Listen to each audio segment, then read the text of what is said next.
He's like, well, if my mom had balls, she would be my dad. He's always like, WTF, mate? Saturdays are for competition again. He was 40 points back. Wakey, wakey, Lando. Wakey, wakey. Look at that gap. Without Kimi Antonelli, Max wins the championship. That's like something you'd see in the F1 movie. Is this the world champion hotline? Lando had to win his first against Max. It's really weird. The hashtag Austrian GP is not a thing anymore on Twitter. It's amazing how fast, news cycles move. Welcome, Formula One fans, to the Tyred Boys podcast. I'm your host, Justin. And I'm Aaron. Welcome back, everyone. We've got a good episode ahead of you today with the Austrian Grand Prix. As Justin just mentioned, we've got some quick hitters, but a lot to talk about with Formula 3, Formula 2, and Formula 1 this week. Yeah, got a bunch to get through, and honestly, and I'm pretty sure the commentator said it. I think it might have been one of the best F3 and F2 weekends. I felt like the top of the pack, like it was basically like the top six racers in each category were super competitive. The battling for points was really close. Drivers finishing within tenths of each other in the sprint and the feature of both lesser categories or supporting categories, whatever you want to say. So yeah, really exciting race weekend to get into. So yeah, let's start with the quick hitters. Sounds good. So jumping in, the FIA took a vote on removing the term limits for the FIA presidency, and it passed with like a 90% vote or something like that. So MBS will be allowed to stay in the role past the original 12-year limit.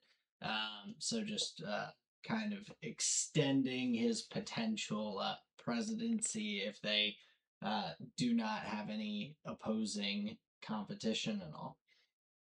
Well, if everything goes to plan, they'll just be under full control of just the world, sport, and entertainment, and we'll just we could just leave it all up to them. If MBS has it covered, hey, more power to them. Yeah, let's just bring motorsports to the world.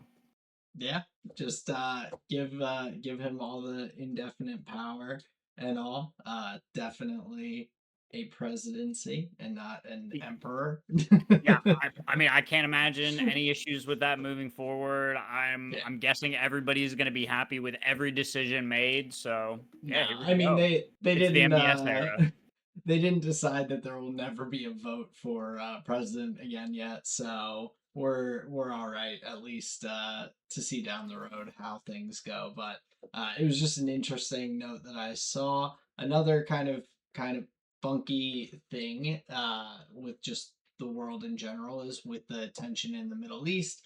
They are now, and I found out the teams have to get insurance to go to these different countries to race and everything. So they have to have, and so their insurance companies for most of the teams, if not all, will not like cover them going to these areas that have a lot of conflict going on.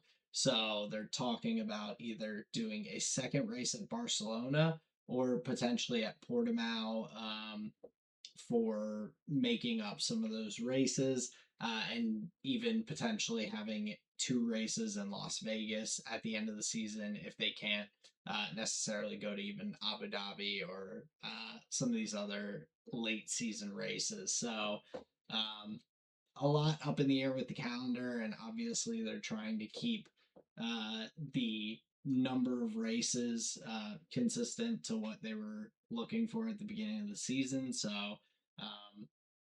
as of right now, they're at least looking for backup options.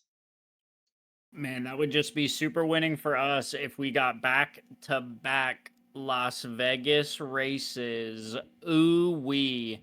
Yeah, the one thing that I would be really excited for is a Portimao race. My vote, if possible, would be to bring a makeup race to a circuit that we haven't been on in this year's calendar, or even for a little bit. Hey, beggars can't be choosers. I'm not saying one that's hasn't been set up for a while, but just getting onto a new circuit like for the year, I think that would be really cool. So my vote would be for Portimao. Yeah, and if we're gonna do like some double races and all, I think let's just shift Brazil to be the last race of the season, like the good old days, and have a just flip flop some things with Vegas and Sao Paulo so that we can get a great finale at a pretty cool historic track Yeah, I would be versus down. Las I would be. Vegas. I'd be down for a Brazil finale or a Suzuka finale, or like Suzuka, penultimate race and then Brazil as the final race. I understand logistics probably would make that a nightmare, but hey, it's for the fans, isn't it?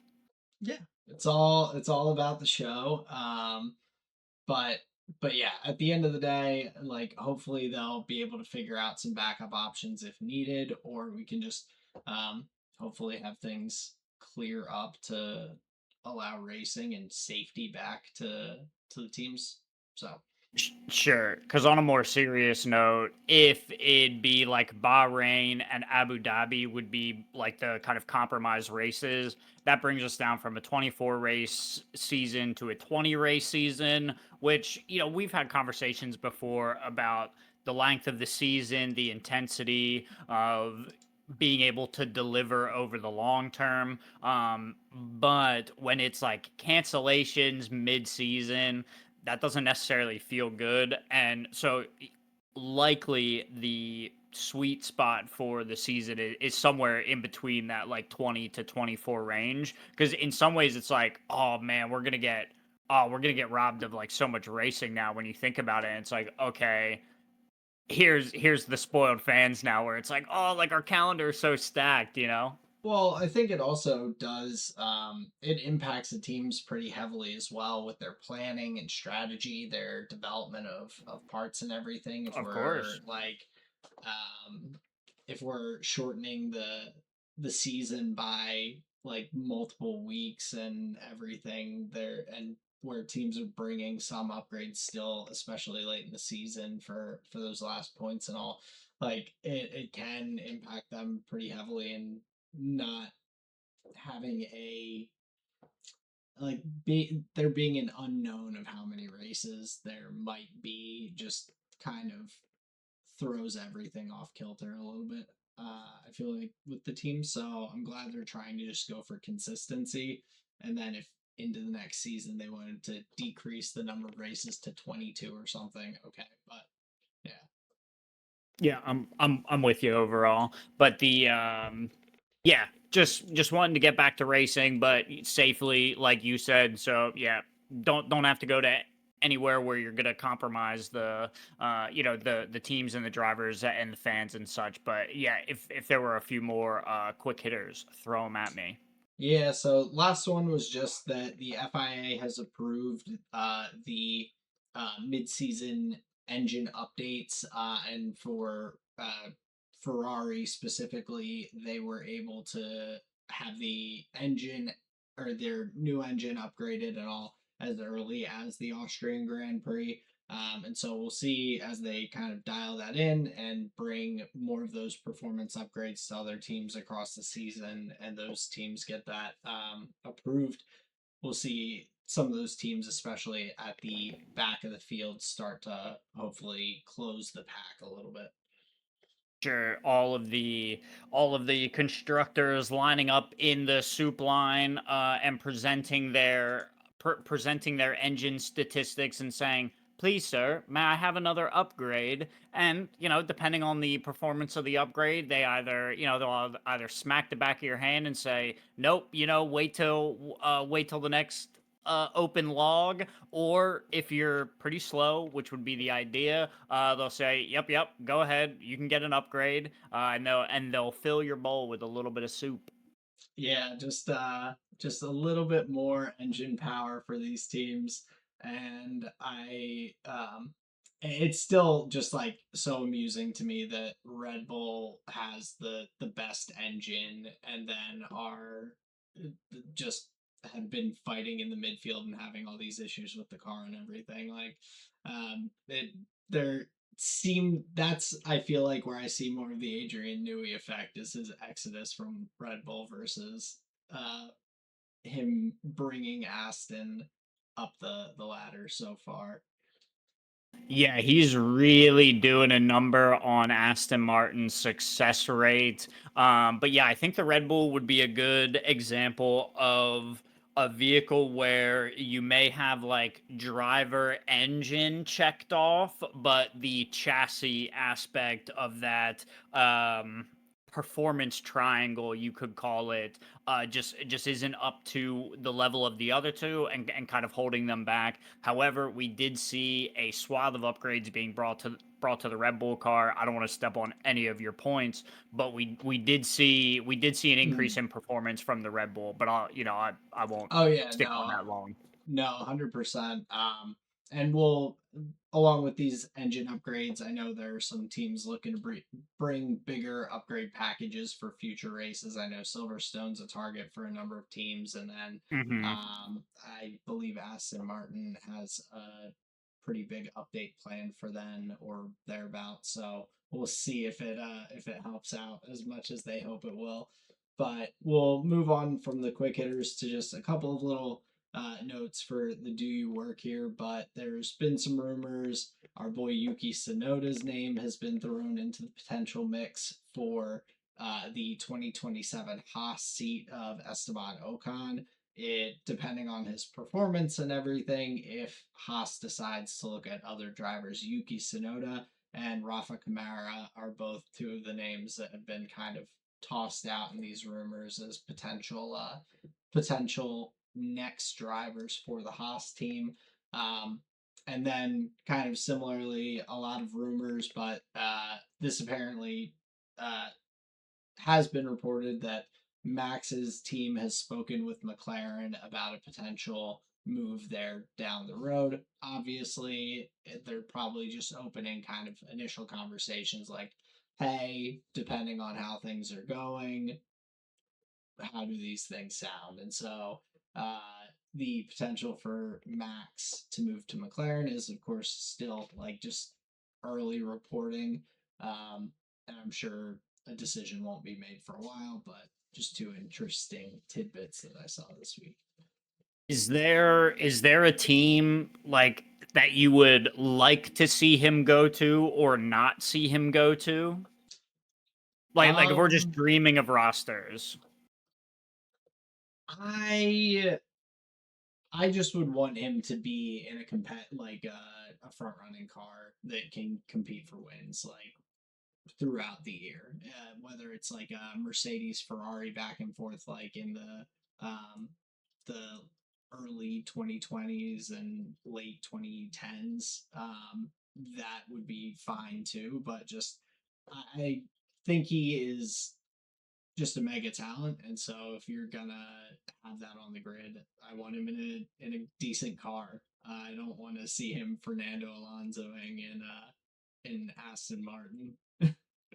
Sure. No, that's really funny. I love the phrase mega talent in the really even way Just that you said it. That is hilarious. That's like an all-time Aaron right there. But I'll tell you this, my dream scenario is you get Orange Pasty out of the seat, you put Max in, so then it's Lando v Max inter-team battle inside the McLarens. So then not only would there be the the how the many races before Zach Brown's first heart attack that season?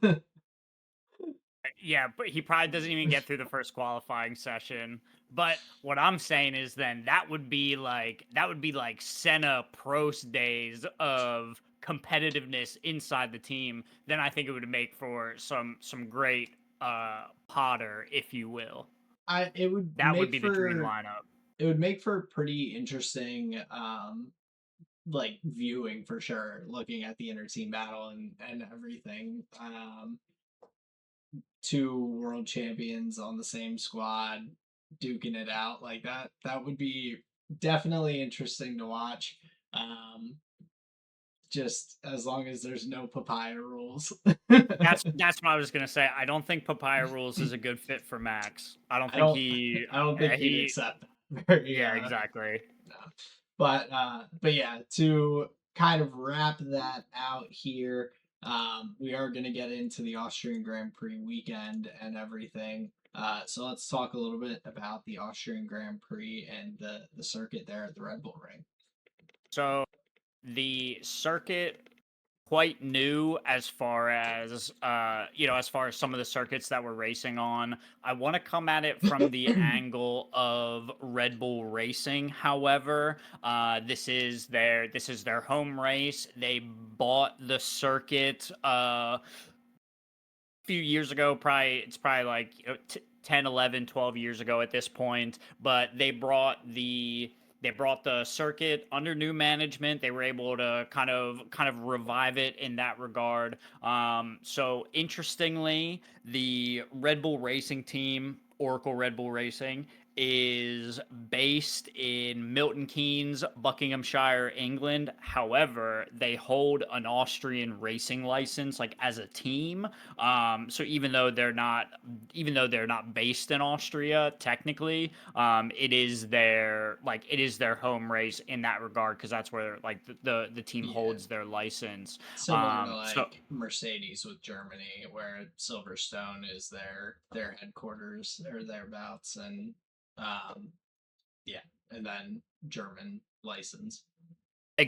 Exactly. Very similar. So Red Bull Racing enters the Formula One Championship in 2005. They had a lineup of David Coulthard, Christian Klein, and a Viton Tonio Luzzi. But it wasn't for a number of years where Red Bull Racing would actually get their success. In the early years, they were like trying to decide between different engine manufacturers, trying to find the right fit for them. They went through Cosworth engines, they went through Ferrari engines before finally landing on Renault as their engine provider that they went with for a number of years, and also began picking up championships with. So yeah, it wasn't until they pick up German national Sebastian Vettel, where they begin like really ramping up and really starting to take Formula One motorsports kind of by storm. So 2009, their lineup is Australian national Mark Webber, and then like I said, German national Sebastian Vettel, who by the end of that season, Red Bull Racing is in second position with 153 points. And then next year, or I should say the very next year, 2010, Red Bull Racing enters in same lineup, but now Sebastian Vettel is noted as their number one driver, their senior driver, and they end up winning the championship in 2010 and just going on a run. Sebastian Vettel wins four championships in a row from the year 2010 to 2013, all Renault power, all under the Red Bull Racing umbrella. So this is where Red Bull Racing really cements themselves as, obviously elite class, right? In in the conversation with the Mercedes, the Ferraris, the McLarens of the world, where they're beginning to win championships. So 2014, they drop Mark Webber, but they keep the Australian spirit. They bring in Daniel Ricciardo, where they end second position, and that ends up being Sebastian Vettel's last year. Where then I believe he goes on to race for, I think that might have been Ferrari. his like Ferrari years. Mm. Gotcha. Okay. So then after that, a little bit of a slump performance. I mean, Sebastian was a tough act to follow. They were still near the top of the table, racking up P2s, P3s all over the championship. Max entering the conversation in 2016, then where the team ends up in second position. this is where, with the Max lineup, Red Bull really begins to morph into the modern Red Bull racing that we know, helmed by the wunderkind, the phenom, the mega talent, as Aaron calls him. He enters the scene, and this is where like their narrative really shifts towards Max, and he just starts knocking off the championships. So that's a little bit about kind of where Red Bull Racing is coming from, a little bit of their team history. Previously, 2025, they were helmed by Christian Horner. He got swapped out for Laurent Mekies. That was like halfway through the season. But Christian Horner was the team principal that they won many of those championships with. A definite solid talent in the leadership roles there from Red Bull Racing as well. I'd be remiss if I didn't mention him. So yeah, that's a little bit about the team at the kind of the what would you say? Well, yeah, they just own the circuit. It's their home race. That's just what you would say about it. And then, Aaron, I wanted to share this with you. They do fun events during their Austrian Grand Prix, and the one that was really cool. I don't know if you were able to catch any of it. But it was the Legends Parade where they have a bunch of drivers come in, young drivers, older drivers, previous winners, previous motorsports drivers, and they brought in like a bunch of old Formula One championship cars and had them drive around and kind of put them on display and remember previous winners and like previous epic cars. Just a couple of highlights. Family member of Nicky Lauda's was driving his 60 or yeah his 1975 Ferrari, so I thought that was pretty cool. The two that I saw that were really neat, these two Tyrrells that have six wheels. There's three wheels where it's like a big one in the back and like two small ones up front. So there were a couple Tyrrells on display. And then the last one that I wanted to highlight, they did have David Coulthard at the event as well, and he was showcasing some of the Red Bull racing vehicles and doing press for that team during the Legends Parade as well. So yeah, just a lot going on with the Austrian Grand Prix. I really like the Red Bull home race. The circuit is really fun. I think this year's race was great. So yeah, I just wanted to share a little bit about the circuit, kind of, and the team that calls it their home race. That'd be the right way to think about it. Yeah, no, that's super cool. I actually didn't realize that they did that. So I'll have to go check out some highlights from it. See DC and him putting on a show out there. But that'll be something cool to check out for sure with the Austrian Grand Prix and to keep an eye out for it in the future. Um, so before jumping into the Austrian Grand Prix weekend, we just want to remind you if you're listening, watching, following along. Don't forget to like the video, subscribe if you haven't.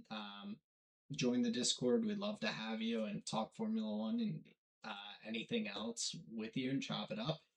So thank you all for listening. I hope you enjoyed and hope you learned something as well. So thank you very much for your time. Back to the show.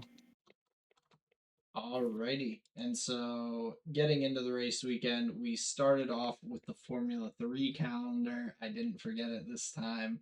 Um, and so kicking off with the qualifying, we saw our championship leader Ugochukwu qualifying P2 on the grid. Freddie Slater, who you had mentioned, starting out P5 for the feature race, and of course with the reverse grid for the sprint race there. But like you had kind of alluded to earlier, this was just a really strong weekend of racing. I know there were some incidents here and there, but overall, the battles, especially at the front, both in the reverse grid race and in the feature race, the battles at the front were all fair, hard but fair, and just really good racing. I felt like the drivers were trying to make sure they're giving each other space. Um, knowing kind of when they can and can't make overtakes happen and all, and it just made it very exciting, especially with Wharton, who kind of led the majority of the sprint race here, with a very strong defensive drive, just eventually kind of fading out because of losing his tires. But it was a fun race to watch. Yeah, I definitely agree.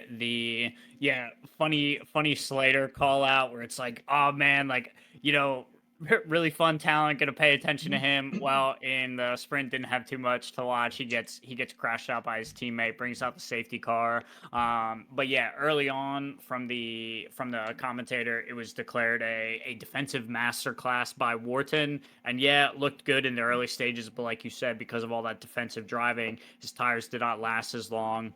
But what was interesting, I did ask the question during when I was watching the race where Rivera goes for the overtake. I think it was two or three times before he finally gets it. He was trying the outside, he was trying the inside outside depending on what turn he was going for, and I'm pretty sure on one of the overtakes he locks up into going into one of the turns before he's finally able to make the overtake happen. So I was just thinking like, yeah, does he get the position? Will he end up having to give it back? Interestingly enough, does not have to. Rivera gets the P1 from Wharton in that regard, ends up racing to the finish, and then it's Nakamura v Pedro Claro in the fight for the final podium spot.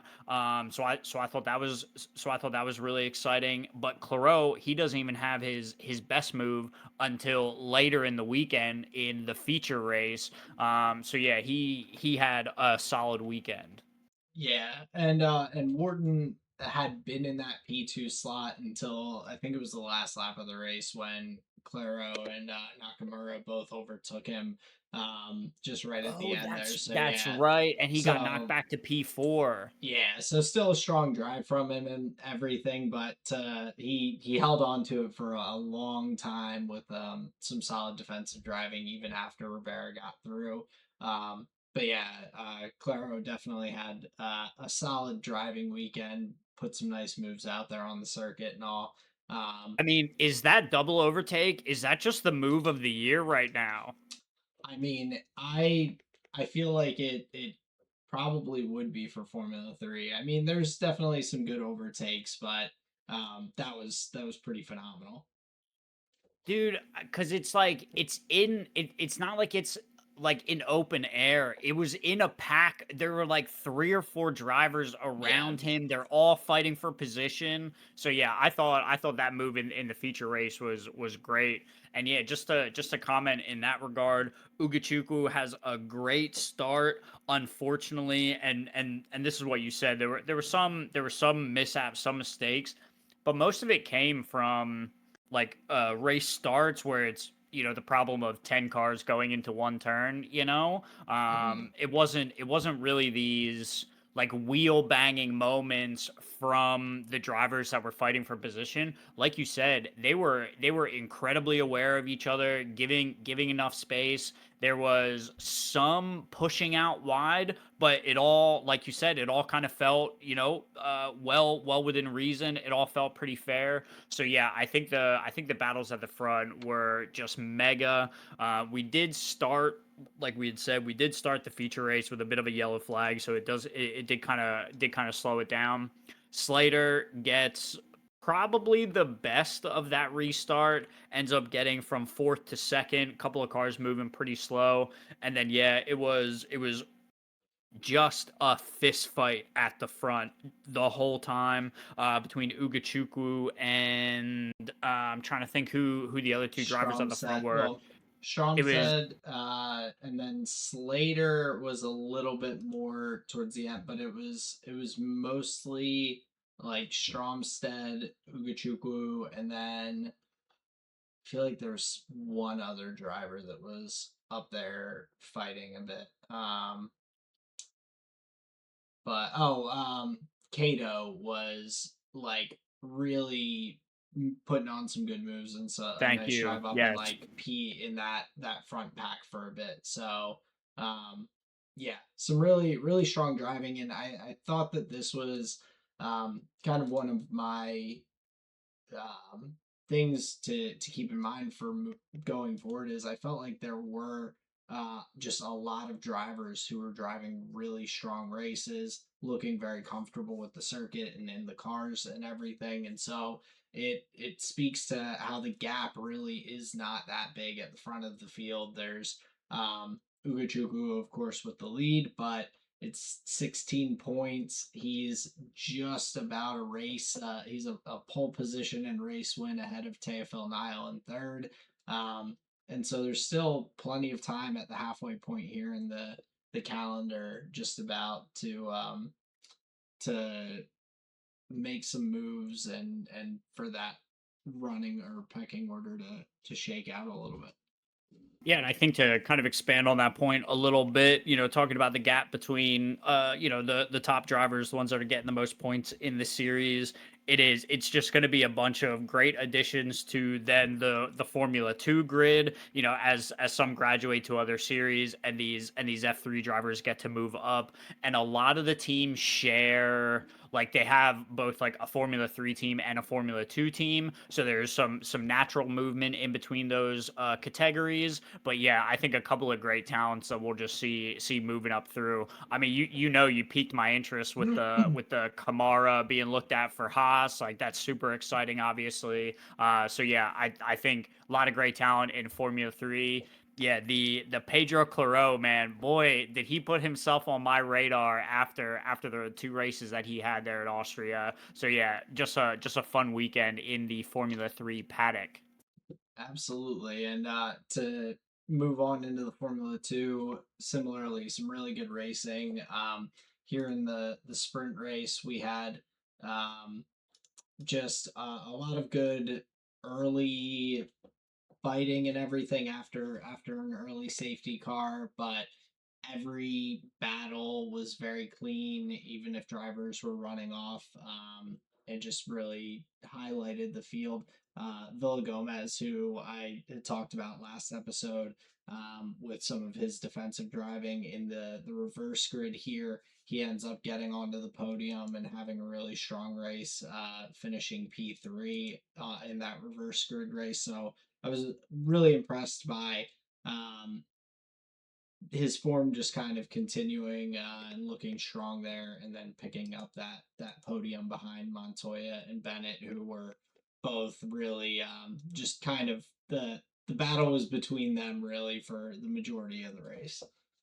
Yeah, and I feel like that was what most of the coverage was on. And I have to say, watching the Montoya Bennett battle, I'm not I'm not surprised that Bennett came out on top. I know it was his first win in Formula 2. However, based on it felt like Montoya was really like aggressive almost to the point of desperation if he would lose position or he was looking for the overtake back. I felt like he was going deep into corners more often, looking for the overtakes. So yeah, I want to see a little bit more from Montoya when he's battling for these high points positions. I think he may have gotten a little ahead of himself just based on kind of the body language of the car, in contrast to Bennett during that race. So yeah, I'll look to see a little bit more from Montoya. I mean,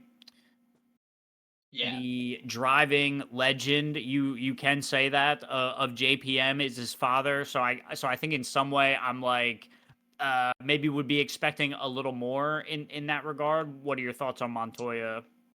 I he just felt kind of young or inexperienced, at least at this level in that position.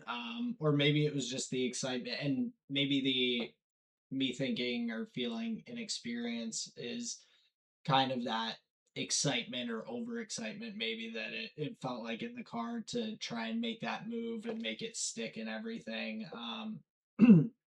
And just not quite as patient, but that's something that drivers learn. And when it's your opportunity to be duking it out at the front in a good car and racing well and everything, I can't blame him for being a little bit overzealous.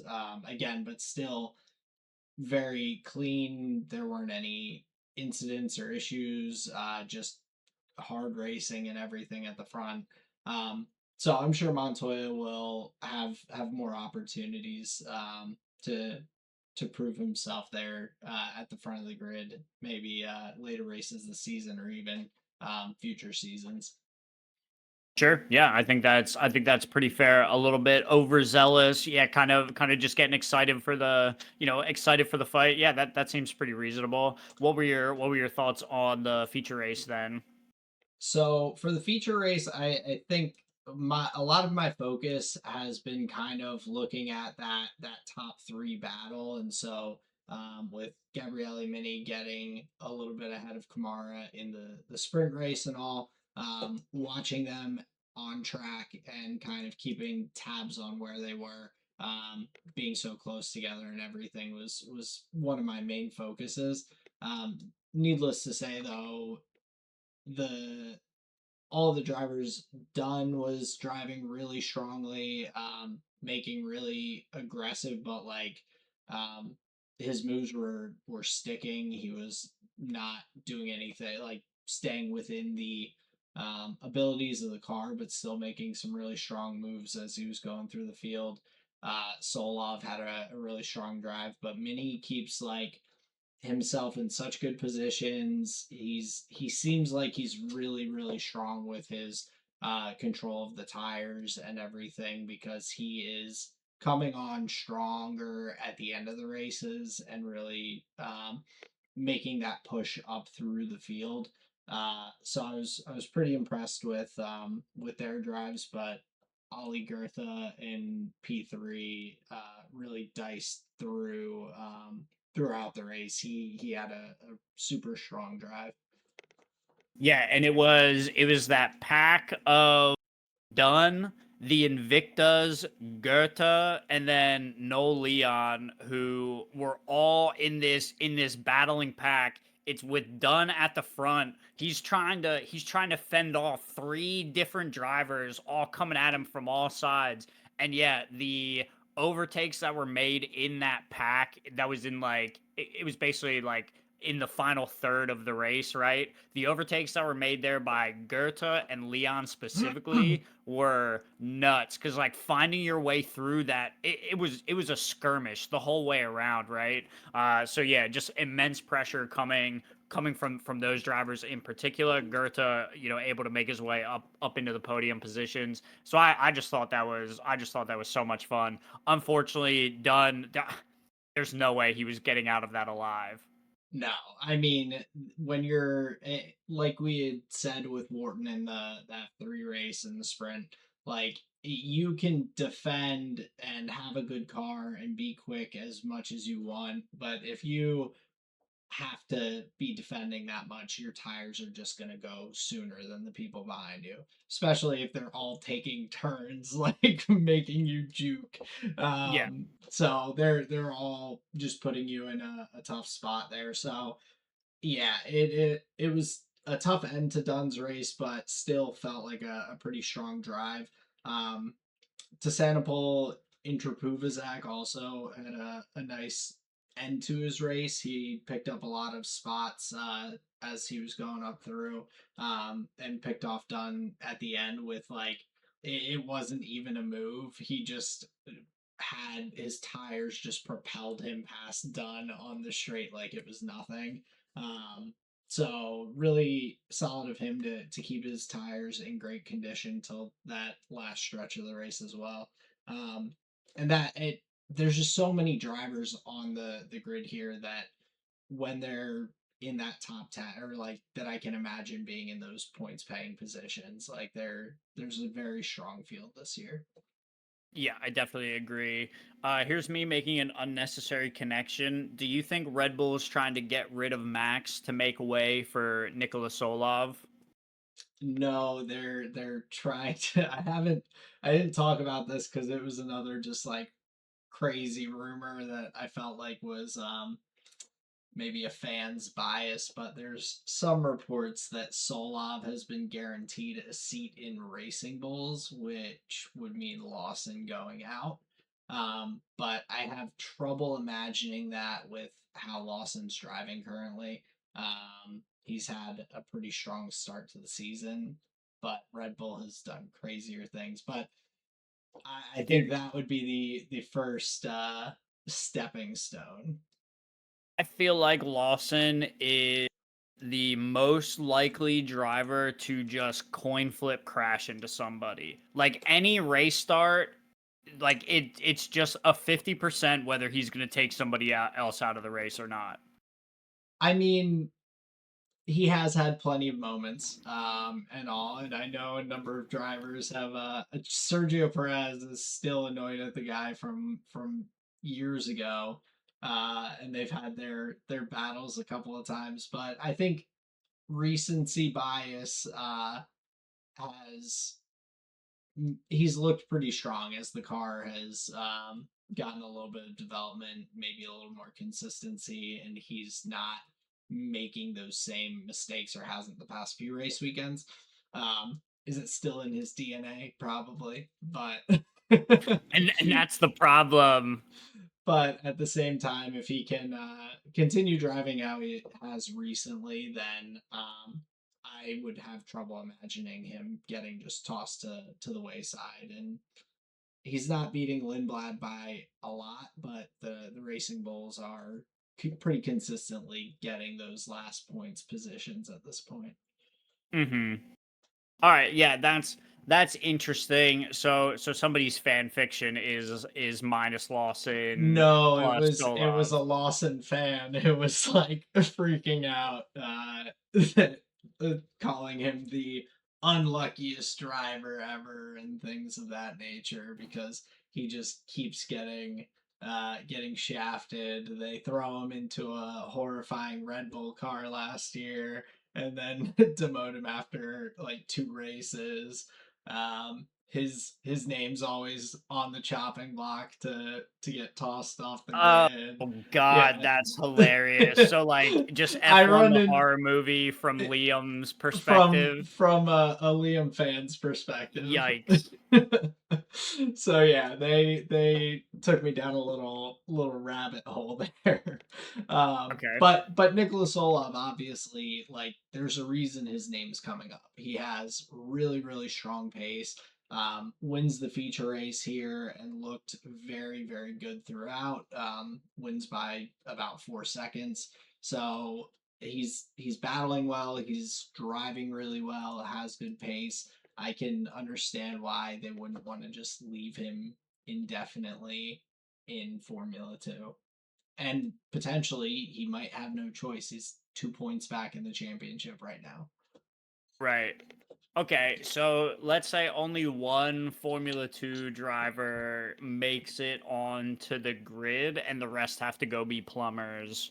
Who do you think has the highest chance of making it to the Formula 1 grid? And remember, nothing ever happens like you expect. Um, Honestly, I'm between Kamara and Solov. They really seem to be the two hottest names that I've seen from the Formula Two grid. Actually, Colton Herta to Cadillac. The Um, yeah, I'm sure he's hoping for that one. I mean, He's like, I, "Mate, I'll stay in Formula 2, thanks." I don't. Yeah, I don't. Well, the high tech car has not been phenomenal either in Formula Two, so he's been having his own struggles and um, yeah, including a DNF from a failure in the sprint race this weekend. So yeah, he's but nonetheless, he is still obviously a driver that Cadillac is looking and wants to bring into their lineup and everything. So those three names are probably the highest likelihood. If I had to put one at the highest, I actually lean Kamara, because I think he has a excitement factor that Solov's a really strong driver, but Kamara just when he is on it looks just extremely good. So very high ceiling it seems. Sure. Yeah, I think I'd agree with that. But yeah, exactly. The unexpected one would be, yeah, both of them are carpenters and Colton Herta drives for Cadillac. Yeah, that could happen. But Oh man, yeah, what a world that would be. that would be pretty interesting. But yeah, at the end of the weekend with Solov getting the win, Mini getting the P2, Solov picked up a few points in that fight, getting 4 points closer, and like I said, 2 points back in the championship. Um, but Kamar's been stringing some good weekends together here the last two, so he's definitely still in the mix. Dunn is still in the mix as well, which I didn't necessarily expect at this point for Dunn. But he's come on pretty strong recently as well. Just wait, the end of the year will get here soon enough. That's his pressure pack. Don't worry. Well, we'll see. Maybe he's learned a few things from last season and how that ended to help him out this year. But yeah, still a lot of drivers in the mix and a good number of race weekends left on the calendar. Yeah, and based on the like I said, based on the Formula 2 races and the F3 races, every every race that they have these supporting categories, I'm in for it. They've been super exciting. A bunch of really fun drivers to watch. A bunch of really good battles on track happening all the time. So yeah, they're just a really fun series of races to get to watch. Because then also, you're just seeing Formula One superstars kind of in the making, a la Bortoleto and Isak Hadjar. We followed their winning campaigns pretty closely here on the Tired Boys.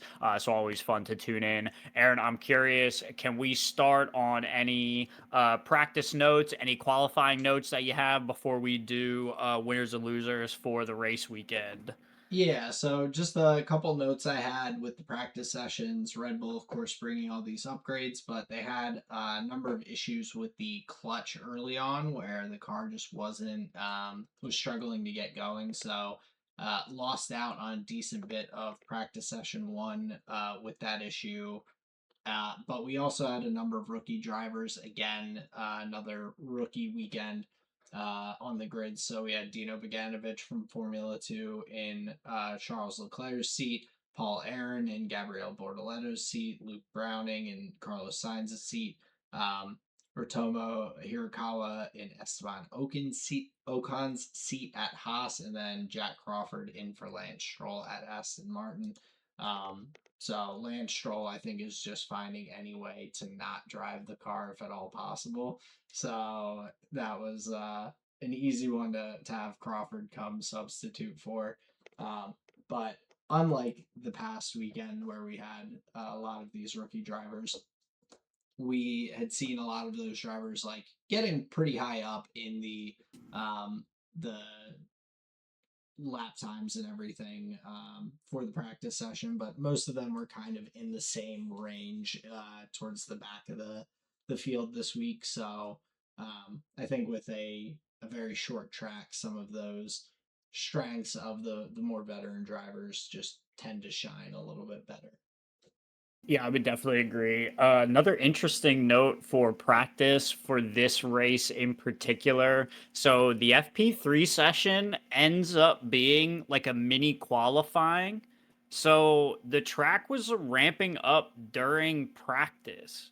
So, like, basically like halfway, maybe like a quarter of the way into the session, teams just started slapping on the tires that they had available, and they just started hot lapping, and they just kept on hot lapping for like 40-45 minutes. It was actually really crazy because a lot of times what'll happen is by the time you get to an FP3, depending on where you are in the world, the track doesn't warm up, it doesn't grip up at all. So like you'll just set a time and that'll just be the as fast as the track's going to go. But it's been really hot. Just in general, just like this summer has been very warm, and in Austria this weekend in particular, it was very warm. I think track temperatures reached upwards of like 120, like almost 125 degrees Fahrenheit. Yeah. So FP3, it was just a qualifying light session. It was amazing. Teams just hot lap after hot lap, slapping on new tires and going for runs. So yeah, if you were able to tune into FP3 for this race weekend, yeah, you were in for a treat because that doesn't happen often. Yes, they do quali sims in FP3, but rarely do you get like a session that's ramping up, right? A lot of Yeah. times they'll do a few runs, they'll see where they're at, they'll do a bunch of practice starts, and then you call it on that hour. But this one in particular was very fun. Yeah, and giving us kind of like you said a little bit of an intro to qualifying with the teams putting down some quick lap times. Um, we of course did see that ramp up throughout qualifying as well. But for Q1, it seemed like it was just the three teams that have had the most struggles recently, who were at the back of the field there with the Astons in P20 and 21 and 22, the Cadillacs in 19 and 20, and then the Williams cars in 17 and 18. Um, all of them were just a little bit too far off the pace.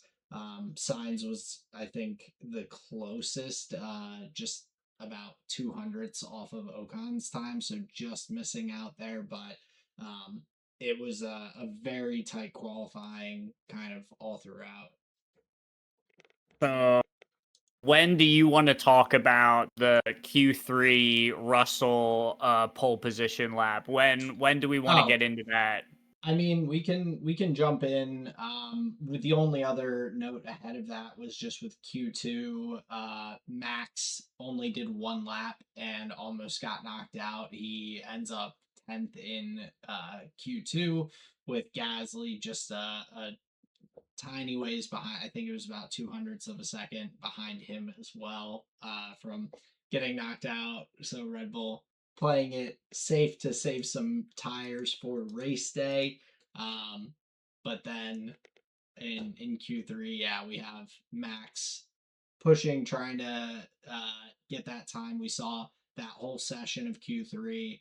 The track's getting quicker and quicker. Every new person going out is going to pole position and all. Um, and Max has a failure with his rear wing and loses arrow in the corner and goes into the wall.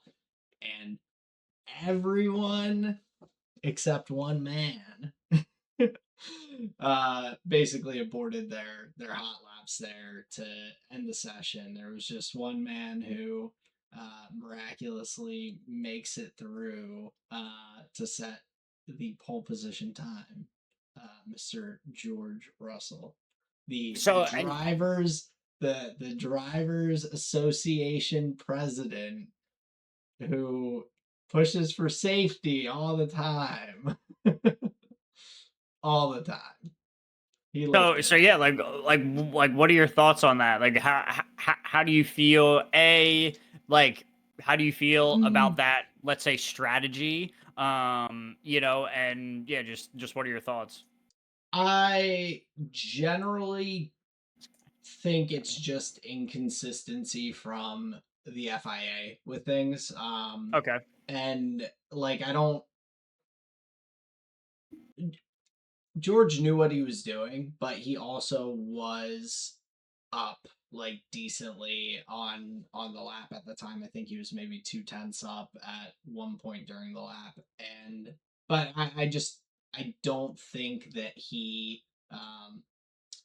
decreased speed as much as he should have, per the rule book. I mean, he like his telemetry says yes, he lifted sooner in the the straight into the corner, but he also braked less. So he went through the corner at the same exact carrying speed as he had done on previous laps.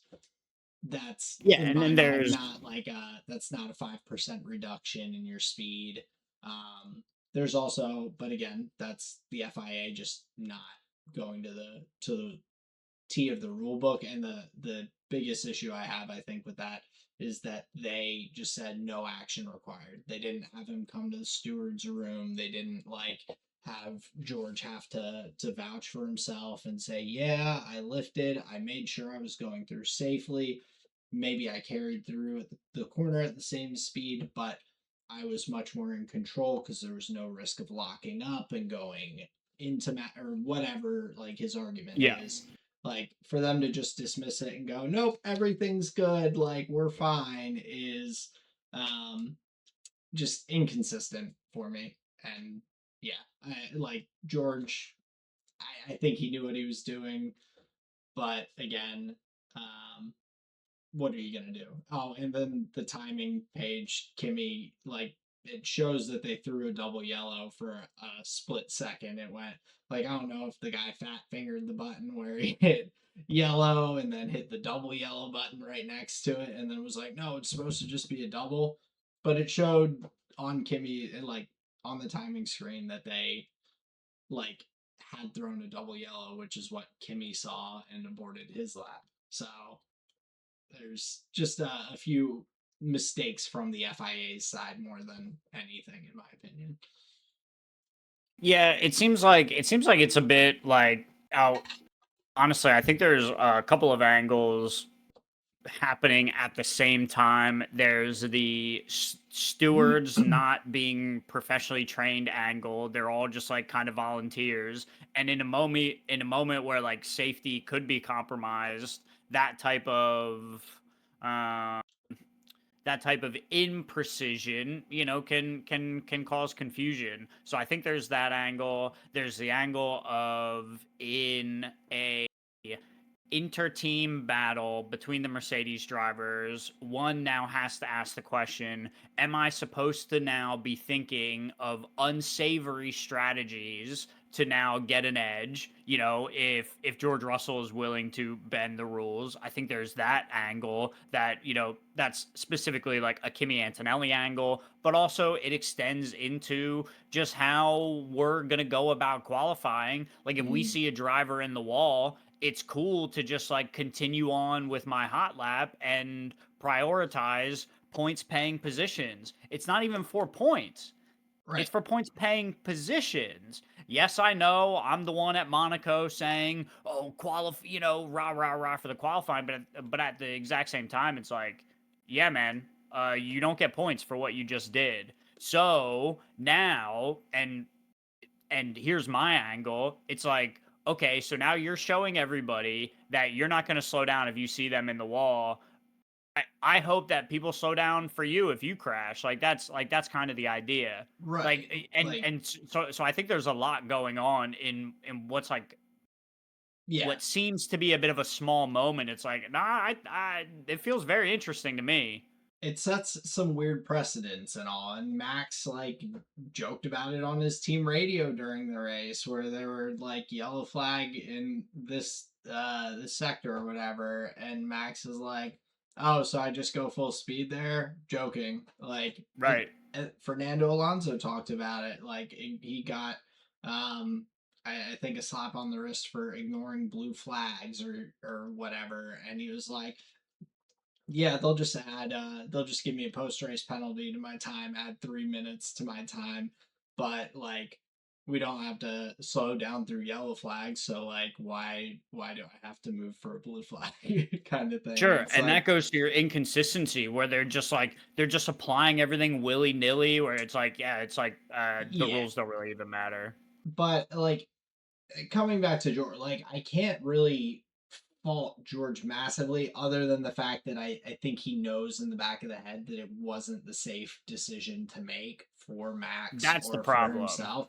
And like Because his behavior I get afterwards it's a was like a little kid that got away with something. it was a little like it felt a little desperate, and maybe that is where it's coming from, this like, no, I have to get back up there, I have to to be at the front and everything. If I don't get this lap time in, I'm like starting P6 or whatever. I don't know where he was exactly at that point in time That's a fair with guess. positions, but like that makes his Sunday a lot harder. And I think he's like, I can't be in this position again and feel like it's being taken away from me.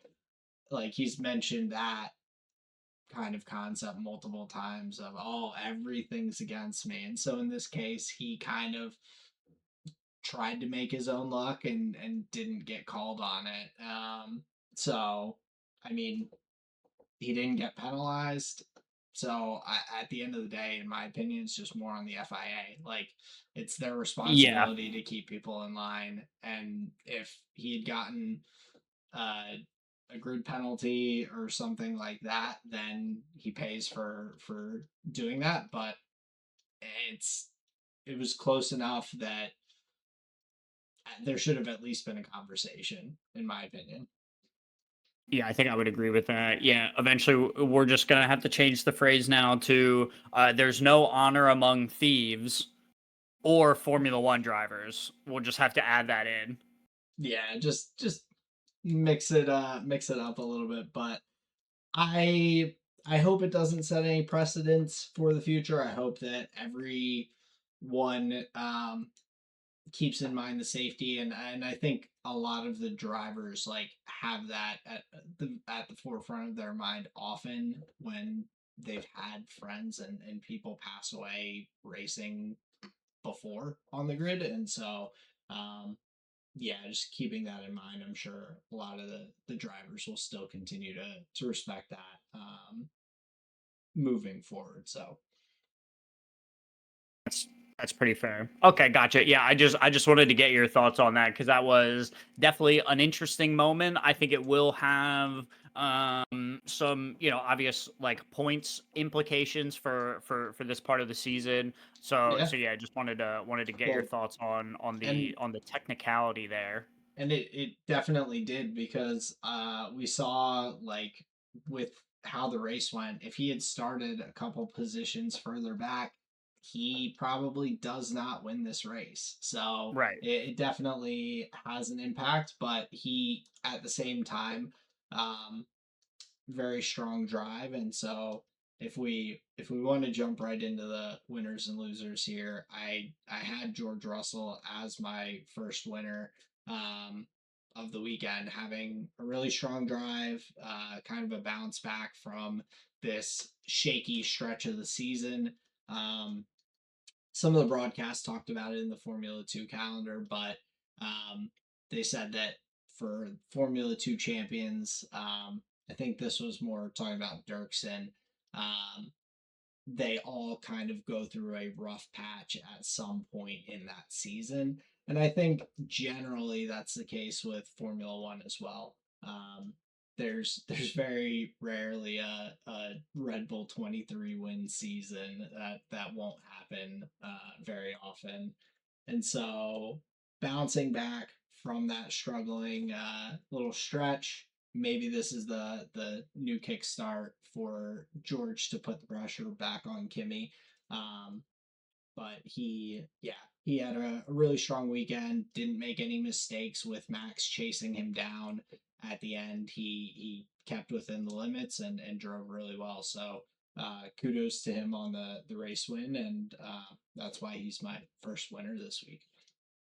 And he nailed his post-race celebration. Obviously, if you ask me, yeah, just the weirdest thing I've ever seen. I was for sure that George Russell was getting snubbed on this episode, even being the race winner. I was for sure you were gonna pick Max. So yeah, my honorable mention is, let's not forget Max was on the podium. However, my winner here for the weekend, I'm gonna go a little lower on the grid because I couldn't easily force McLaren into the conversation. So I'll be a little more I'll be a little more level headed. Here's my winner for the weekend: Arvid Lindblad and Racing Bulls as the team. Just going to combine them a little bit. So Racing Bulls is making a serious push for the P5 position right now. Lindblad is on a run of, I think it's three top 10 finishes in a row now for him specifically in his rookie year. I think that's great. It speaks to his competitiveness level, and I think it also speaks to where Racing Bulls is in their development cycle as well. They seem to be at least getting on top of these regulations with a couple of drivers, even though I'm chagrined to say it, with a couple of drivers that are doing well enough to get them a bunch of points. I'm never going to be the one to sing Lawson's praises. I think he's like one I think he's like one standard deviation above the like Mick Schumachers, the Mazepins, and the De Vries. Like he's right there.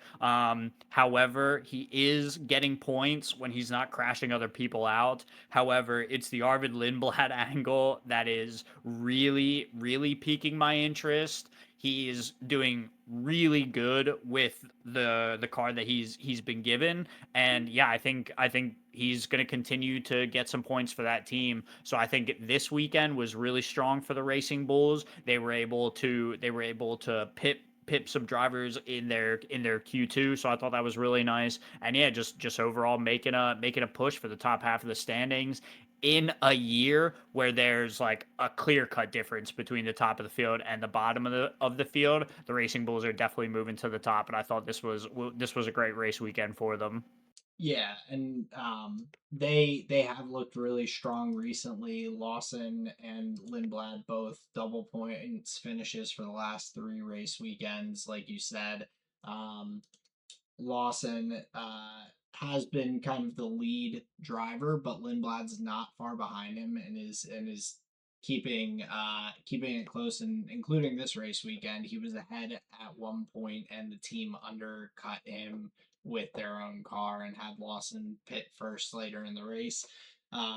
So Lindblad had the opportunity to be ahead this week and just didn't pan out for him as optimally as possible.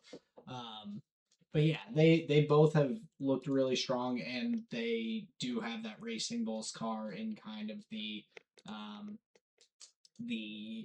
top of the midfield battle, pretty heavily challenging Alpine at this point. Yeah, and I'm curious, did you have another winner to bring to the table? Yes, my second winner was Red Bull, so I didn't want to just go with Max because he didn't get the win, but the upgrade that they brought looked like it brought a lot of strength back to the car. We'll see as they dial it in, like if they are going to be competing week to week or if there's still some weaknesses with the car that they'll have to work out. But Max challenging for the win, looking really strong, and then Isak Hajar, who has looked really solid recently, picking up points pretty much every race weekend, being in that mix of the top four teams. Like he's not just snagging 1 point in P10. Like he's in that battle in the middle of that top four teams, which is huge for Red Bull. Like they just need a second driver who's going to be up there consistently, and he's doing that. So Red Bull definitely had a strong weekend, especially with the upgrade working pretty well. It looked like. Yeah, I'll just add a little point in for Hadjar, and then you can continue with your losers. So the one angle for the Honey Badger that I would like to bring up is he's not just getting points; he's like winning battles against specifically Piastri, Leclerc, and Norris, Hamilton as well. That's like who he's around on track, Mhm. specifically in Austria, and then during the other races. Like he's coming out on top of wheel to wheel battles with these other top drivers. Like it's Yeah, like you said it's not like he's just snagging some points and happy with that. He's genuinely wheel to wheel battling with these greats of the sport and coming out sometimes on top. So yeah, I think that's a really good shout and he's been really impressive in the Red Bull.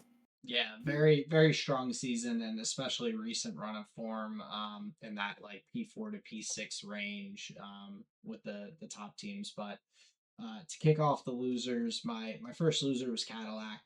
They brought some upgrades this weekend, but during practice had a lot of issues, car catching on fire and whatnot, different pieces not working properly. And then the double DNF in the Grand Prix super early too, within it was lap 2 and lap 4 for the two cars to go out in a 72 lap race or whatever it is. So pretty rough for them, like to one just not get that data, but also for it to go that negatively. Yeah, I think that's fair. Cadillac has had some good weekends, but yeah, on Sundays like this, it just looks really rough.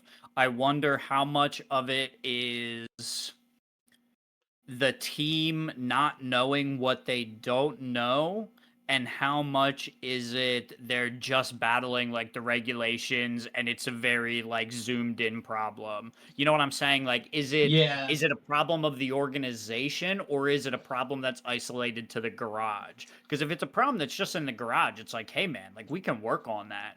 But is it symptomatic of this being their first year? You get what I'm saying? I think it is. Like I think that they to be honest have had way fewer issues than I anticipated this season. Like they've That's a good point. like being a brand new team coming in, not like with Kick Sauber becoming Audi, where there was this transition over like a full year, kind of where everyone knew this is happening. Audi's bringing their staff on and all of this stuff.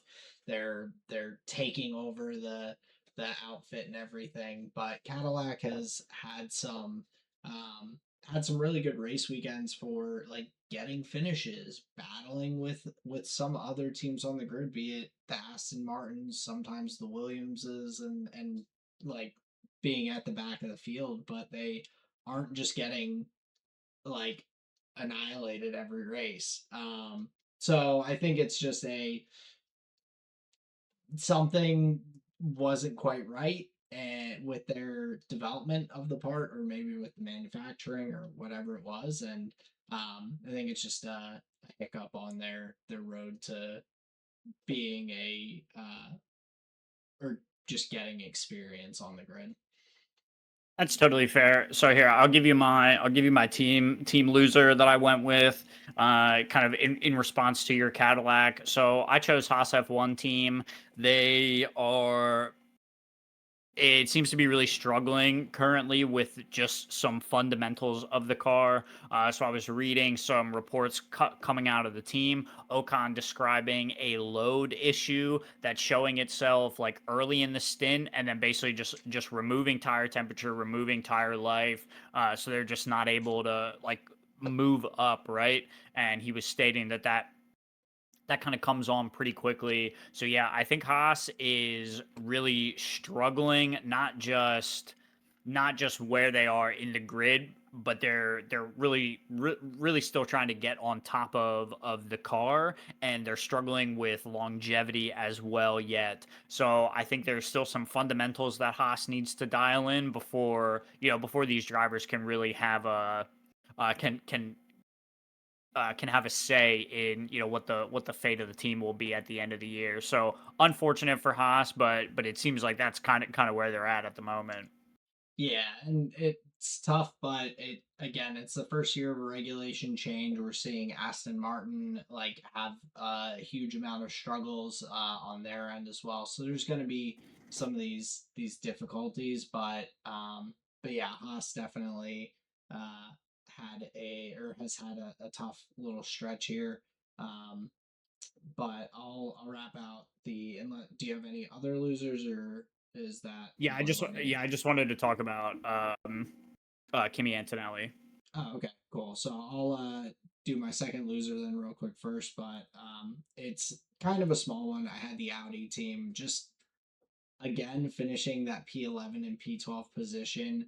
It makes it very glaring in these past few weekends when there have been DNFs from the front four teams. There were none this week.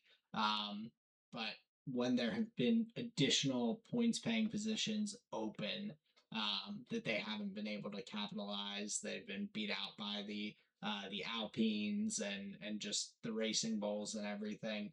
Um, so it's just tough to see them like right there, but when the moment has come so far this season, they haven't been able to take advantage. Um, Kind of leaving them still pretty far drift in the championship battle, just with 2 points on the year. So they're my second loser this week. Think that's fair, and especially because we've seen life from both Hulkenberg and Bortoletto, so the drivers are competitive with the field that is around them. They just need more out of their car to be able to prove it and battle with some of the drivers that are at the top. So yeah, I think that's a fair pick in the Audi outfit. Yeah, just the one angle that I wanted to come at with Kimi Antonelli, and this is a bit joking, but you'll get what I mean. Where it's like in a race start where everybody looks like robots, he was looking like the one human on the track where he's like going wide. He can't like get his brakes under him. He's like, oh shit, Bono, like what's happening? So yeah, in a world where everybody else is driving like perfectly, he looks human among us. But yeah, to be a little more serious, Kimi Antonelli struggling with some brake issues where it sounded like it was a temperature difference. So his pedal wasn't as, let's say, responsive as he would have liked. He described it as feeling a loss of confidence in the car. So even though Kimi Antonelli ends up on the podium, that's a 10 point spread that Russell closes on him in the Mercedes fight for the championship. So that's unfortunate. He is not getting the qualifying session that he should have because he backed off when Max crashed. So he was starting the race. You could say arguably out of position. Things happen. This is what it is. But based on pace, his car could have been up a little further, so Hmm. suffering that disadvantage as well. So yeah, I think Kimi Antonelli would have enjoyed a bit better of a performance on the Sunday. Not terrible. He's still getting points. He's still on the podium. But yeah, when every point is going to matter and Russell is willing to do some unsavory things for position, Kimi Antonelli can't suffer these bad lucks. Yeah, and I mean maybe that's just all it is. Like I think at one point you talked about the pedal feeling long as Yeah, well, and like just not getting much responsiveness. And then there was that, like you said, the unevenness of temperatures with the front brakes. So, um, hopefully we can just chalk it up to that and like the temperatures that were out there on the track surface, because it was out of character and didn't seem like it was just him having a bad day or anything. exactly. So yeah, and with the qualifying, like talking about that starting P4 behind the two Ferraris, it was a tough spot to be in because the Ferraris did have pace before their tires started to degrade. Like they Quick, do get me on the have softs. they have that pace out there in the start of the stint, and so it definitely made it tougher on Kimmy being bottled up a little bit behind them.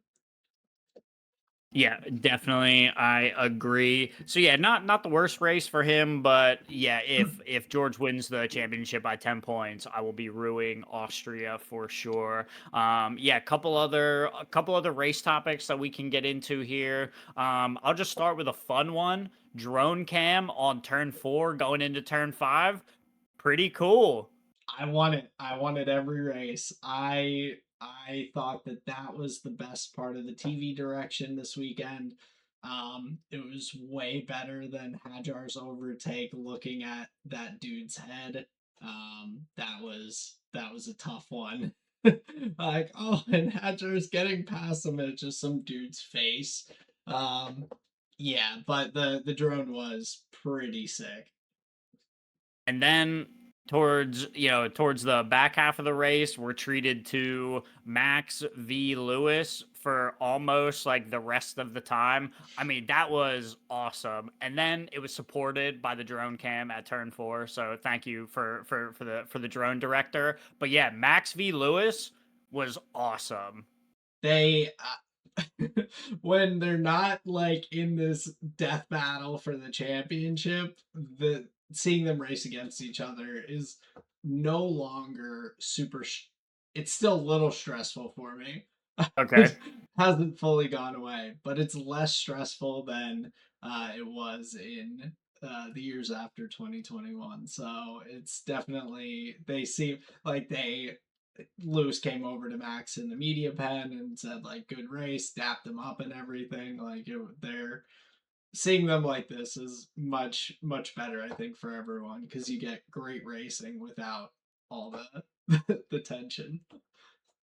Sure, but we wouldn't remember 21 without the dramas and the Oh, of tension. course. So I'm just We happy just that don't need it everyone, in that P4 right, battle. right. No, that's for sure. That's for sure. So yeah, just the battle between them was great.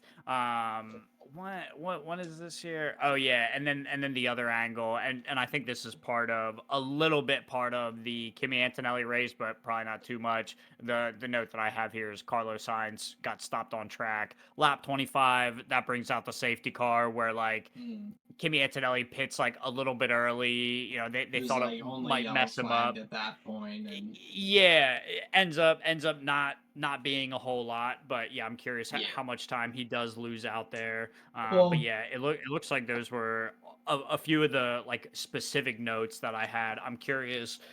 Do you have any thoughts on teams that you want to hit? well, a couple last like things, but the main Yeah, talking go about for it. Kimmy with his with the pit stop. I just think that was kind of another little bit of bad luck. Everyone's like, "Oh, why didn't they keep him out to pit?" I think he was just planning to pit on that lap. Like I think that was their Right, plan. The yellow flag comes out, and he's already like been told box and is like coming on in. right. Like they definitely didn't, I think, plan to do that and miss out because he didn't lose time, he just didn't gain a free pit stop or whatever. So um a little bit of bad luck that could have put him into that fight with Max a bit sooner at the end of the race and maybe put him up there. But a P3 with some bad luck is still a solid weekend. Um, the only other thing, and I'm sorry, Justin, but Liam Lawson had a really good race, and he had one of the best overtakes of the season so far, coming out of the pit lane on cold tires. He has two cars come by him and then gets the double overtake, a little bob and weave through the middle of them for a really solid overtake that was not aired by TV production, and I had to see after the race weekend. So that was one of my other notes with Lawson, just having a pretty strong race there. Um, but I think otherwise that kind of wraps out my notes as well. Yeah, I mean that's totally fair on Liam. He was part of my Racing Bulls, deal as well as, much to my chagrin as it may be. Yeah, the Max having a record performance here, at least for this year, is solid. Red Bull bringing it was described as a heavily upgraded car, so definitely seeing the benefits of that. The other angle that didn't come up naturally, I'll force it in here, was the Ferrari three-stop strategy incorporating softs in the middle, which was interesting. So my initial viewing of the situation, I was like, well, that was weird. Did Hamilton just like drive backwards? But actually, he got one overtake done. He was able to get ahead of Hadjar on the soft tires, so not a total loss. And I thought he was the only weirdo to do that, but Ferrari were the only weirdos to do that, where they made Leclerc do it too. He just took his softs a little bit later. There was not as much pace in the softs as they thought or maybe had hoped. But they didn't lose a terrible amount. But yeah, they were a team that tried the three stop using some soft tires, and yeah, it was good for like an overtake and a half, and then they're like, all right. Yeah, I don't think it panned out as well as they would have hoped. And like even for Red Bull, like Max had saved from qualifying and everything an extra set of medium tires, of Okay. fresh mediums that they just didn't use. Like for their like they put him onto a second hard tire stint at the end of the race instead of slapping on the mediums, which they had like considered, I guess, but just looking at the tire dag with the temperatures and everything, they were like the medium's not the best option, and Ferrari's out there on the soft. So, yeah, not probably not the optimal strategy for this race weekend for Ferrari. But they definitely tried something.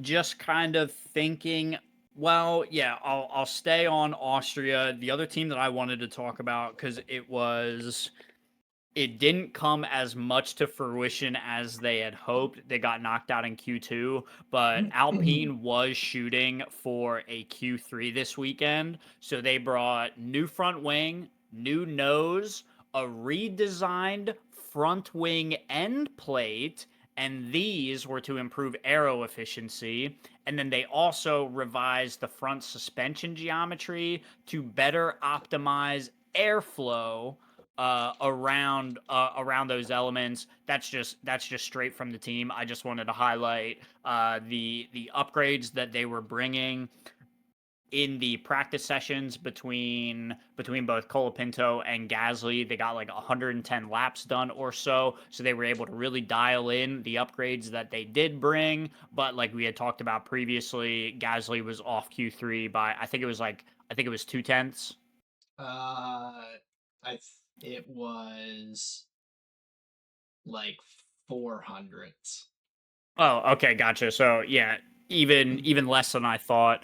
So Yeah, yeah, Alpine getting close. We'll be looking to see if they can dial in those upgrades a little bit more into Silverstone. Which last note for you, Williams has a big upgrade package planned for Silverstone. They're hoping for at least more weapons in their tool crate to do on circuit combat. But yeah, right now it's not looking good for Williams.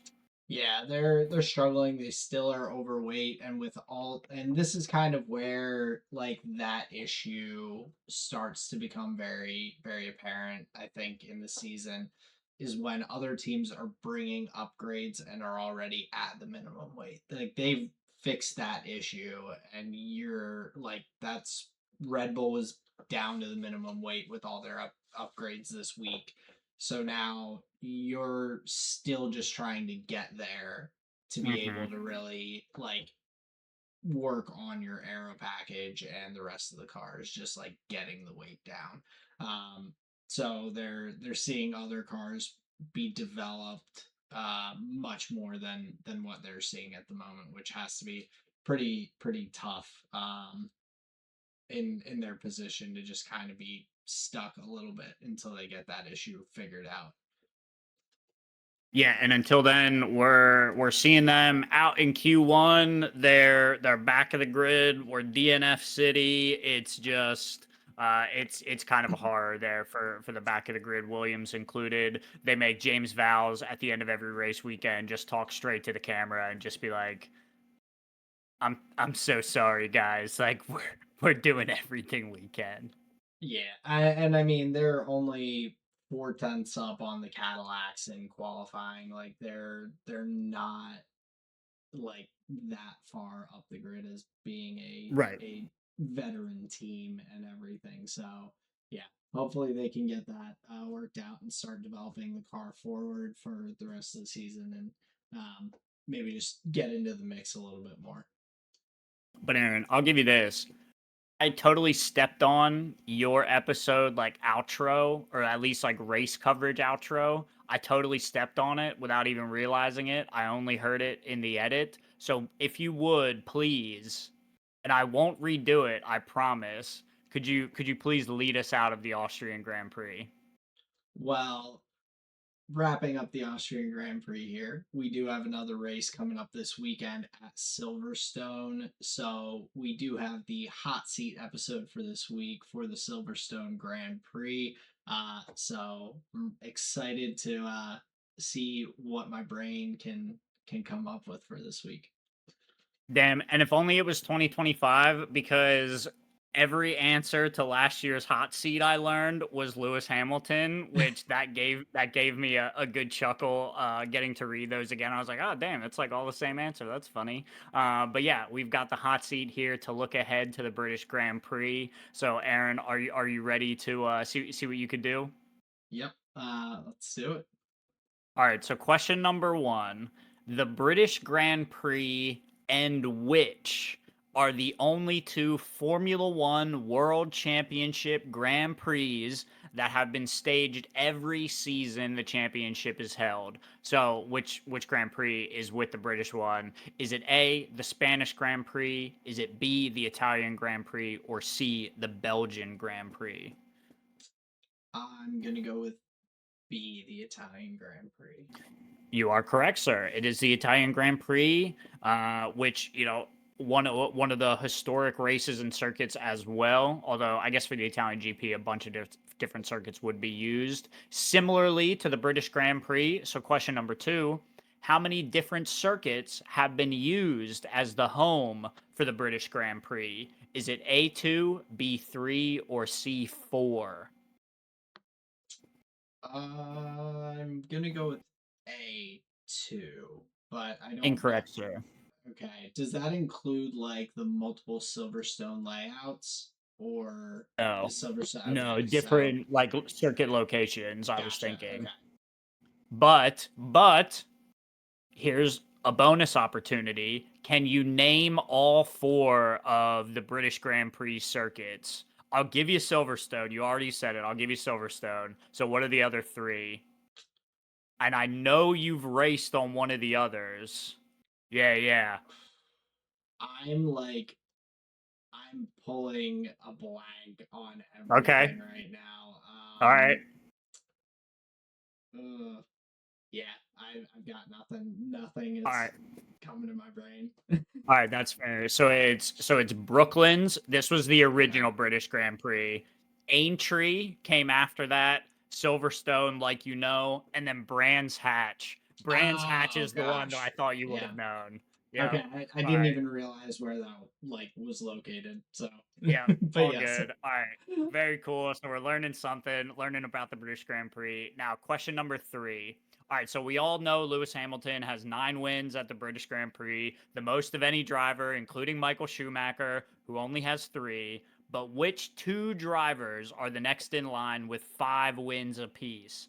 Is it A, Jim Clark and Elaine Prost? Is it B, Jim Clark and Nigel Mansell? Or is it C, Nicky Lauda and Jack Brabham? Ooh. Um, I'll go A. Jim Clark and Elaine Prost is correct, sir. All right. There we go. Yep, they have 5 wins apiece, which was in the question, so I just repeated that. But yes, that was 2 for 3 plus a bonus point. I'll give it to you. You know Silverstone. So yeah, not terrible, Aaron. All right, I'll take it. Yeah, a little upgrade from last week. So that is the hot seat episode for the British Grand Prix coming up this weekend. I'm looking forward to it. I know Silverstone always has a lot of fun additional events. It's kind of similar to what you said with the Austrian Grand Prix. There's usually some old cars out on circuit and different other fun stuff. Williams is bringing a new livery for the race weekend and all. Um, it's not all carbon fiber, but they're working on that paint weight. But I am looking forward to the upcoming British Grand Prix here at Silverstone. Me too. One of the all-time named corner tracks of the year. You just hear the commentators saying what turn name just day in and day out. Just be lucky that I asked how many different circuits were used. I almost made you try and name from memory all of the different British GP Silverstone corner names in order. That was Oh, going to be your question too. So yeah, I would have just taken it in on just pass. yeah. Just There's big pass. That's why I no didn't. It would have shot. been anticlimactic. I could have named a bunch of them, obviously, but there's no way I could have gotten them all in order. Yeah, in order is like would be like saying the alphabet backwards. It's like who actually knows that. But Aaron, we've got one more segment here. I'm very interested to hear what your rose, thorn, and seed is here for the cooldown lap. Yeah, so I'll jump right in. My rose this week, Colleen and I got the driveway seal coated. One of those things that I didn't realize it was actually pretty inexpensive to do. I assumed it was going to be some uh, big bill and everything, and we got the quote, and we're like, all right, this isn't too bad. So the driveway's looking fresh. Kind of just continuing to spiff up the house, make it look nice, and everything. So it's been a nice rose this week. My thorn is just um, I feel like day to day I just end up with a different like ache or pain here and there. Like I've been running more. I've been trying to just keep my exercise, doing knee strengthening exercises and all sorts of different things to just try and keep my body in good shape. But like my lower back is bugging me today. The other day it was my calf I had tweaked while running, and so I just need to kind of be a little more consistent with my stretching and keep consistency with the exercising to build up the stabilization muscles and whatever else is gonna benefit me and these little tweaks that I'm having. Sure, and heat, ice, these can all be your friends as well. After high impact days, throw some ice on the knees. A little bit of self care can go a long way. Yeah, and I do try to take care of myself pretty well. I stretch when I exercise, but maybe I need to integrate that into just daily as well. But something that I can definitely improve on for the thorn. But my seed is just for the upcoming weekend. We have the 4th of July. And so Colleen and I are going to go to the beach for a day or two with some friends and enjoy that. So looking forward to that this coming weekend and getting away for a couple days. Oh yeah, yep, that'll be exciting. Celebrate the birth of a nation, as it were. Birth, yeah, the 250th. So it's a big one. It's super exciting stuff. Our country, quite, getting up in years. I don't know. Really What do becoming an I adult. what do I give the country for its 250th birthday? I don't know. Plant a tree. It's a good one. I think that is a solid option. But It's Justin, going in the ground. You why don't know. you hit us with your rose, thorn, and seed for this week? Your All right. seed So my is the tree rose. you're planting.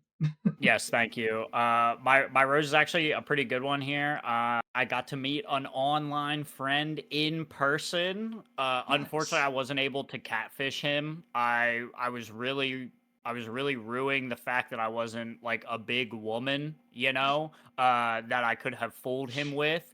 But it was really great to meet this individual in person. Aaron, you know him. It's our friend Eric from the movie group. He Nice. was visiting from Pittsburgh to see a friend, so we were able to navigate it. So we were able to stop in and meet each other. So that was really fun. Got to chop it up a Nice. little bit before he got back on the road.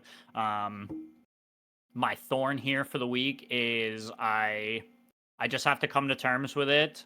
I thought I could be an all event type guy. I thought my skills were refined enough. I thought I had enough tools in my tool belt, but Aaron, I'm remiss to tell you that I'm no rally driver.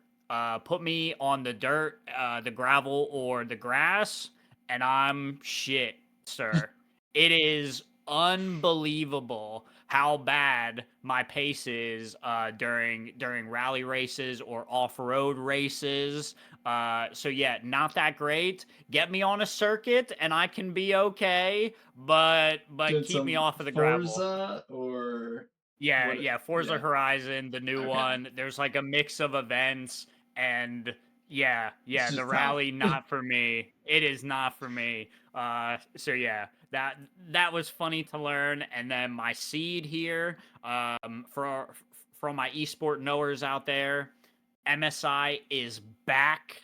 We've got 100 best of fives ahead of us. Now, the opening stages hasn't been that entertaining, I would say, but I'm very much looking ahead to the main stage. I think that's where it's like really going to open up. I think that's where like we're really going to see a lot of the meat of what the tournament will be. I think we'll see the meta shift as well, and just a lot of really fun teams to watch, not just one or two that are in the opening stage of the tournament, but scene's not as big as some of the others, so we can't get a terrible amount of teams there. But yeah, MSI back for 2026, and I'm looking ahead to the main stage.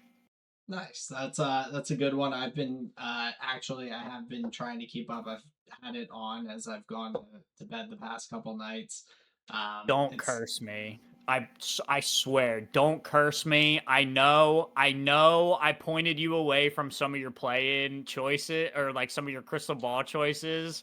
Bro, I just watch Varys like get picked and stuff, and I'm like, oh my god, Aaron hates me. no, it's all right. I've just been yeah, trying to keep up with it. No, I haven't watched in a bit, so it's been fun. I'm glad you're enjoying it. I am as well. Like you said, a lot of esports ahead for anyone who's watching. Yeah, but that is the Austrian Grand Prix here in the books for the Tide Boys podcast. Just want to say thank you very much for joining. Thank you very much for listening and tuning in. We appreciate our listeners. New Tide Boys podcast episodes after every single Formula One event. We've got more on the calendar for you. Next episode will be after the British Grand Prix at Silverstone. Yeah, so we'll have that coming up for you guys soon. But like Justin said, we appreciate you. Thank you so much for listening, and we'll catch you all next time. Peace out, everyone. See ya.